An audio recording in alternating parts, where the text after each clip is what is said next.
But இந்த வழக்கமாக Sathyaraj sir எல்லா படத்துக்குமே வந்துடுவார், சின்ன ரோலாக நடித்தாலும். இந்த படத்துக்கு அவர் வராதுக்கு என்ன காரணம்? இந்த சக்ஸஸ் மீட்டுக்கு நீங்கள் பேசும்போதும் அவரோட பேரை மென்ஷன் பண்ணால் முட்டிங்க, அது ஏன் அந்த மறந்தீங்க?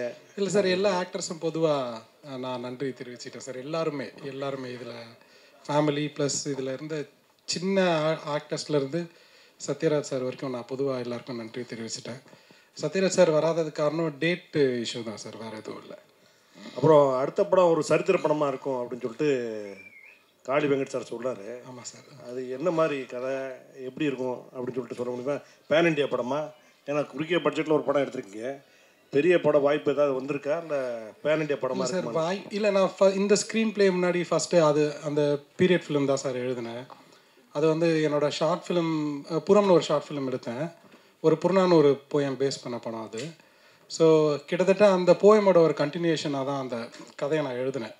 ஸோ ஃபஸ்ட்டு படத்துலேயே அவ்வளோ பெரிய படம் எடுக்க முடியாதுன்றனால சின்னதாக ஒன்று பண்ணலான்னு தான் இந்த ஸ்க்ரீன் பிளே நான் எழுதினேன்.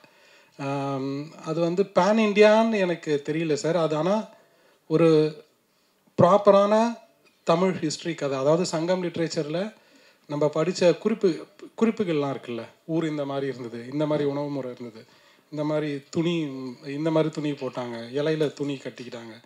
ஸோ என்னென்னலாம் அதில் டாக்குமெண்ட்டாக படிக்கிறோமோ அதுக்கு பேஸ் பண்ணி கிரவுண்டடாக இருக்கும் சார். பீரியட் ஃபிலிம் ஸ்கிரிப்ட் என்கிட்ட இருக்குது. நான் இதெல்லாம் முடிஞ்சதுக்கப்புறம் நான் நெக்ஸ்ட் என்னென்னு பார்க்கணும் சார், அதுதான் பிளான். சார் வணக்கம், வாழ்த்துக்கள். வணக்கம் சார். வணக்கம் சார். நிறைய பேர் படம் எடுத்து வச்சுட்டு படம் வெளிவரதுக்கு ரொம்ப இடையூறாக இருக்குது, தேட்டர் கிடைக்க மாட்டேங்குது, அவங்க தடுக்கிறாங்க இவங்க தடுக்கிறாங்க அப்படின்ற புலம்பல் ஒவ்வொரு ப்ரெஸ் மீட்லேயும் இருக்குது. நீங்களும் சின்ன படம் தான் எடுத்து வச்சுருக்கீங்க, உங்களுக்கு அந்த மாதிரி இடையூறுகள் ஏதாவது இருந்துச்சு சார்? ஆக்சுவலி உண்மையை சொல்லணுன்னா இந்த படத்துக்கு இல்லை சார். ஏன்னா எப்படி ஆச்சுன்னா, ஃபஸ்ட்டு நான் ஏதாச்சும் ஒரு படம், ஒரு தரமான படம் எடுக்கணுன்ற ஒரு ஓட்டம் இருந்தது, அதுக்காக நாங்கள் கண்டிப்பாக ஓடணும். ஸோ படம் நான் என்ன நோட்டீஸ் பண்ணேன்னா சார், ஒரு படம் அதுக்கு தேவையான ஆளுங்களை ஆட்டோமேட்டிக்காக இழுத்துக்கிட்டே இருந்தது. இப்போ சத்யராஜ் சார் எனக்கு எட்டாத தூரமாக தான் அவரை நான் பார்க்குறேன். ஏன்னா எனக்கு அவரை நேராக தெரியாது, பேசினதில்லை. அவர்கிட்ட ஃபோன் நம்பர் கிடச்சிது, ரேண்டமாக ஃபோன் பண்ணி பேசினோம். 1 hour டைம் கொடுத்தாரு. அவர் ரொம்ப பொறுமையாக தான் டீல் பண்ணார் எங்களை. ஸோ நான் போய் என்னை பற்றி நான் ரொம்ப பேசலாங்க. நான் இவங்க நாங்கள் ஏற்கனவே எடிட் பண்ணிட்டோம் இவங்க நடித்த போர்ஷனை. ஸோ அதை போட்டு காமிச்சா அவருக்கு பிடிச்சிட்டு அவர் ஓகே சொல்லிட்டார். வடிவேல் சாருமே அதே மாதிரி தான். அவரும் யோசிச்சார், எப்படி நான் நடிக்காத படத்துக்கு நான் எப்படி பாட்டு பாடுறதுன்னு யோசிச்சார். பட்டு நாங்கள் சொன்னோம் சார், ஒரே ஒரு பாட்டை கேளுங்க, பிடிச்சதுன்னா நீங்கள் பாடுங்க சார், இல்லைனா விட்டுருங்க, தொல்லை பண்ண மாட்டோம்னு சொன்னோம். கேட்டார், அவருக்கு பிடிச்சிருச்சு. ஸோ அந்த கலை அந்த ஆளுங்களை இழுத்துக்குதுன்னு நினைக்கிறேன். ட்ரீம் வாரியர் பிக்சர்ஸ் அதுதான் ஆச்சு. என்னென்னா குஹன் சார் படம் பார்த்த உடனே அவருக்கு பிடிச்சிருச்சு.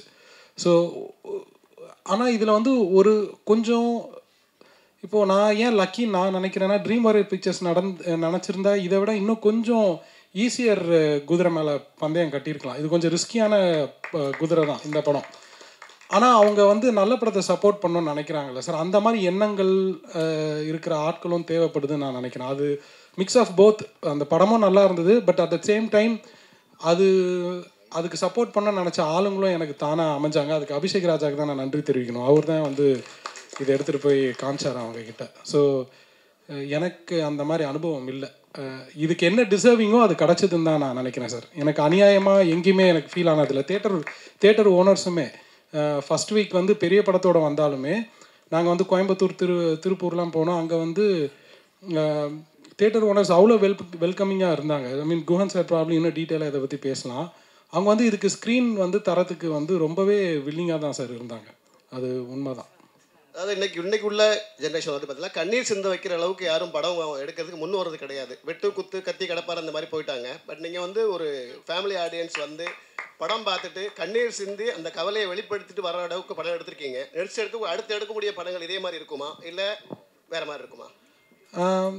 அந்த வேற மாதிரி இருக்க சான்ஸ் இருக்குது சார். ஐ திங்க் அந்தந்த கதைக்களம் அந்தந்த காலகட்டத்துக்கு ஏற்ற மாதிரி தான், அந்த களத்துக்கு ஏற்ற உண்மையான கதை எடுக்கணும்னு ஆசை சார். எனக்கு வேறு எதுவும் இல்லை. இதே மாதிரி என்னால் இப்போ இன்னொன்று பண்ண முடியுமான்னு கேட்டிங்கன்னா இல்லை. இப்போ நான் சினியை இப்போ இந்த ஹோல் சிஸ்டமை பார்க்காம நான் இதை எழுதிட்டேன். அடுத்த வாட்டி இதே மாதிரி எழுதுகிற தைரியம் எனக்கு வருமானு கூட எனக்கு தெரியல. ஸோ ஆனால் எது பண்ணாலும் அந்த களத்துக்கு உண்மையாக எடுக்கணும்னு நான் நினைக்கிறேன் சார். வேறு எதுவும் இல்லை.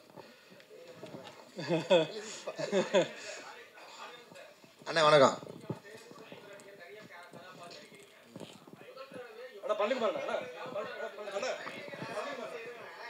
அண்ணா இந்த கேள்வியும் பதிவாயிருக்கட்டும், ஒரு தடவை இதில் கேட்டுருங்க. ஒன்றும் இல்லை, முதல் தடவையாக நீங்கள் ஒரு தகப்பனார் வேடத்துக்கு, ஒரு பையனுக்கு ஒரு குடும்பத்தில் தலைவனாக ஒரு தகப்பனார் வேடத்தில் நடிக்கிறீங்களா? இன்னும் தகப்பனார் வேடம்னு நடிக்கலாமா? எப்படி உங்கள் கேரக்டர் எப்படி இருக்குன்னு நினைக்கிறீங்க? ஆனால் நீங்கள் இறுதி சுற்று மிஸ் பண்ணிட்டீங்களா நினைக்கிறேன். இறுதி சுற்றுலேயே நான் நடிச்சிட்டேன். நான் அப்போ அவங்களுக்கு 20 வயசு ஹீரோயின், அவங்களுக்கு அப்பாவாக நடித்தேன். நான் தான் நிறைய படம் அப்பாவாக நடிச்சிட்டேனே. அப்புறம் வந்து நம்ம அநீதியில் ஒரு கைண்ட் ஆஃப் அப்பாவாக இருக்கும், மெர்சலில் ஒரு பையனுக்கு அப்பாவாக நடித்தேன். இப்போ இதில் ஒரு விதமான அப்பாவாக இருக்குது. ஸோ எனக்கு ஆல்ரெடியே நான் நிறையா தான் அப்பா நடிச்சிட்டேன்னு நினைக்கிறேன். இதுக்கப்புறம் வந்துச்சுன்னா அந்த கேரக்டர் என்ன செய்யுது, அதுக்கான வெயிட் எப்படி இருக்குன்னு பார்த்துட்டு நடிக்கலாம். நான் ஒன்றும் தப்பு இல்லை. நன்றிண்ணே.